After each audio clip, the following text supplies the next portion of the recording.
اسی وجہ سے قرآن کہتا وَنَبْلُوكُمْ بِالشَّرِّ وَالْخَيْرِ فِتْنَةً، اے میرے بندو سنو، ہم تمہیں ضرور بضرور آزمائیں گے. لَتَبْلُوَنَّ فِي أَمْوَالِكُمْ وَأَنفُسِكُمْ، کہیں فرمایا میرے بندو ہم تمہیں تمہارے مال کے ذریعے سے بھی آزمائیں گے، کہیں تمہارے نفس کے ذریعے سے ہم تمہیں آزمائش کریں گے.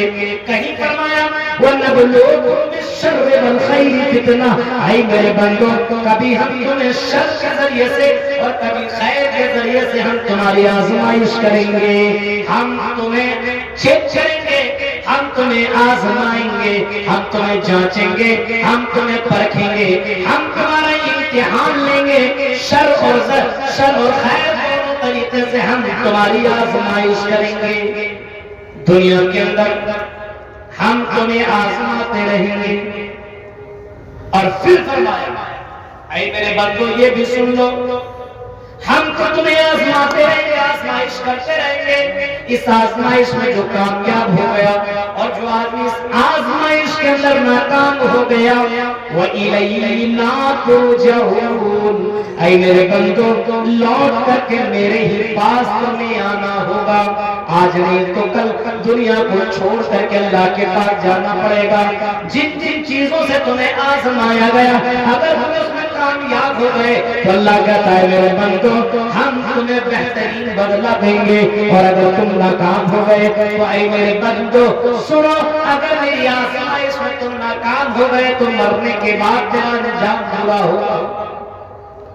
دونوں چیزیں اللہ نے بتائی ہے. وَإِلَيْنَا تُرْجَعُونَ، اے میرے بندو پلٹ کر کے تمہیں میرے پاس آنا ہے، لوٹ کر کے ہمارے پاس تمہیں آنا ہے. تم جاؤ گے کہاں؟ تمہیں آنا تو میرے پاس پڑے گا. اس وجہ سے دنیا کی آزمائش میں، دنیا کی چکا چوند میں اور دنیا کی رنگینیوں میں پڑ کر کے اپنے ایمان کو برباد مت کرنا، اپنے آپ کو ختم مت کر لینا، اپنا ایمان مت بیچ دینا، اپنے آپ کو مسلمان رکھنا، اپنے آپ کو غیر مسلم مت بنا لینا. آج دیکھیے مسلمانوں کی حالت، مسلمان میں کلمہ بھی پڑھتا ہے، اشہد ان لا الہ الا اللہ کا اقرار بھی کرتا ہے، واشہد ان محمد رسول اللہ بھی بولتا ہے، لیکن چند چٹپٹوں کی چکروں میں پڑ کر کے وہ مزاروں کا بھی چکر لگاتا ہے اور وہاں سے بھی اپنے بیٹا بیٹی مانگتا ہے، وہاں سے بھی جا کر کے اپنی ضرورتیں پوری کرنے کی کوشش کرتا ہے کہ یہاں سے میری ضرورت پوری ہو جائے گی. فلا آدمی گیا اس کی ضرورت پوری ہو گئی. عقیدہ کیا ہے؟ لا الہ الا اللہ، اللہ کے علاوہ کوئی پوجا یوگ نہیں ہے، اللہ کے علاوہ کوئی معبود، کوئی عبادت کا لائق نہیں ہے، اللہ کے علاوہ کوئی دینے والا نہیں ہے، اللہ کے علاوہ کوئی عزت و ذلت کا مالک نہیں ہے. للہ ملک السماوات والارض یخلق ما یشاء یہب لمن یشاء اناثا ویہب لمن یشاء الذکور. اے میرے بندو سنو، اللہ کے لیے پوری کائنات ہے.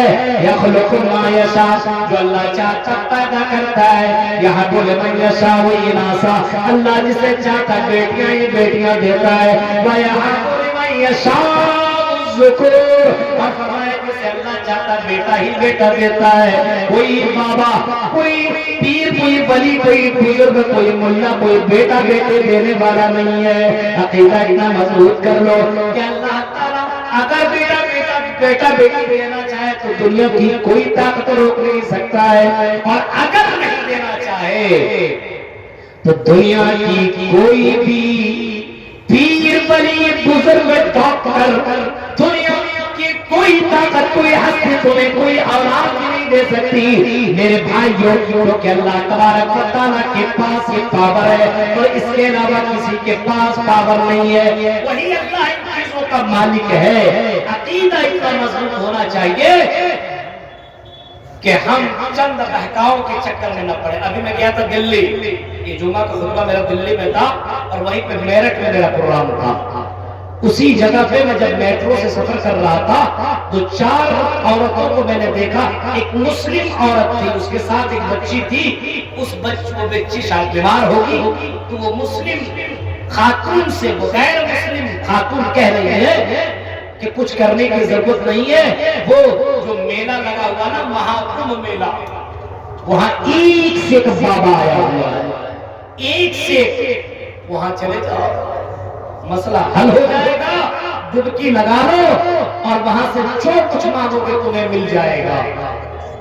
اللہ کی قسم میں بتا رہا ہوں، ایک مسلم خاتون جو نقاب پوش میں تھی، وہ جواب بھی نہیں دے پا رہی ہے اور اس کی ہاں پہ ہاں بول بھی رہی ہے۔ کم سے کم اتنا تو عقیدہ معلوم ہونا چاہیے کہ تم 1000 ڈبکیاں لگا لو، تم 1000 باباؤں کے پاس چلے جاؤ، 1000 کٹھوٹاؤں کے پاس چلے جاؤ، یہ خود لاچار، خود مجبور، خود فقیر، یہ تمہیں کیا دیں گے؟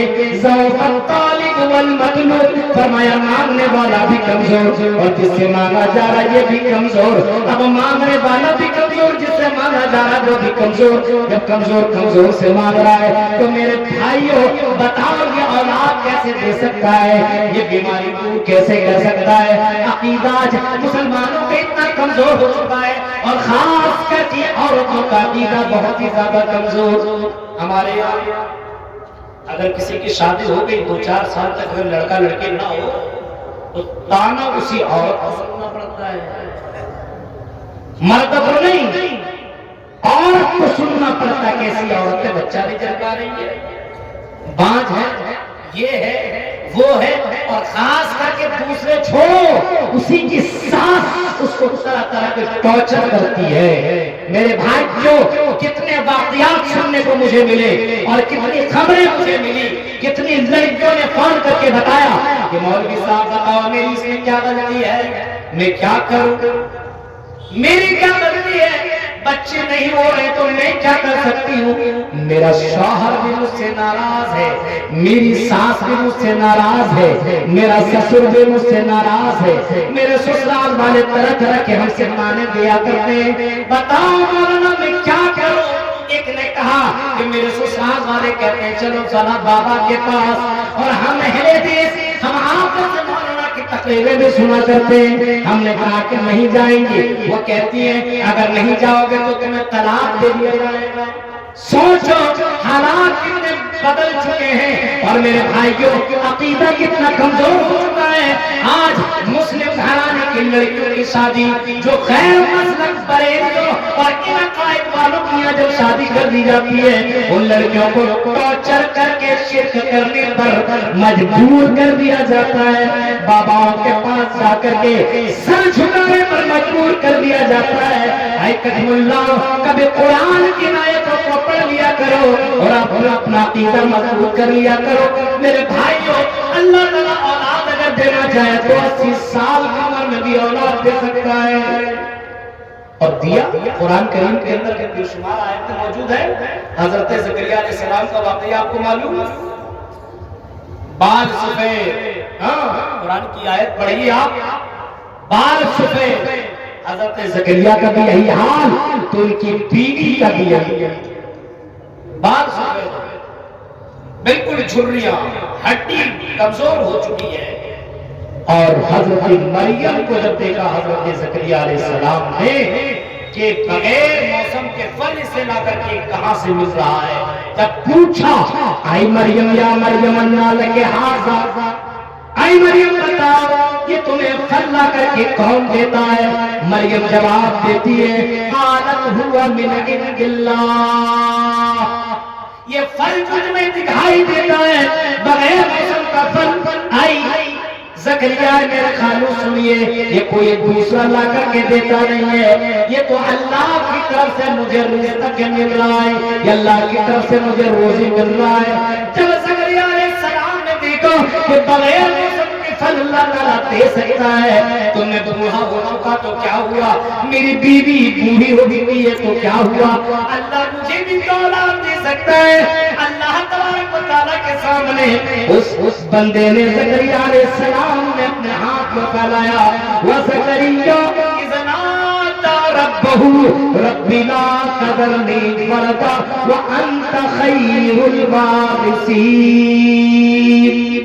قرآن کی آیتیں موجود ہیں میرے بھائی۔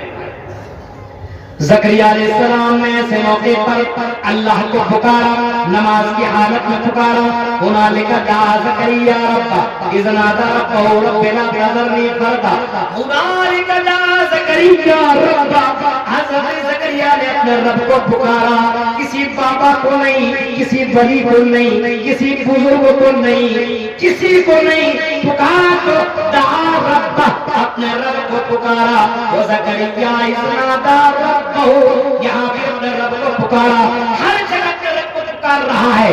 اور تب بڑھاپے کی عمر میں جہاں پہ جسم کمزور ہے، ہڈیاں کمزور، بال سفید، اور ایسے موقع پہ اللہ سے اولاد کی دعا مانگ رہے ہیں. حضرت زکریا نے جیسے دعا مانگی، اللہ تعالیٰ نے اس کی دعا کو سن لیا، ایکسپٹ کر لیا، اور حضرت زکریا سے کہا اے زکریا گھبرانے کی ضرورت نہیں ہے، ہم نے تم کو یحییٰ عطا کر دیا، اب تمہاری زندگی میں ایک اولاد آنے والی جس کا نام یحییٰ ہوگا.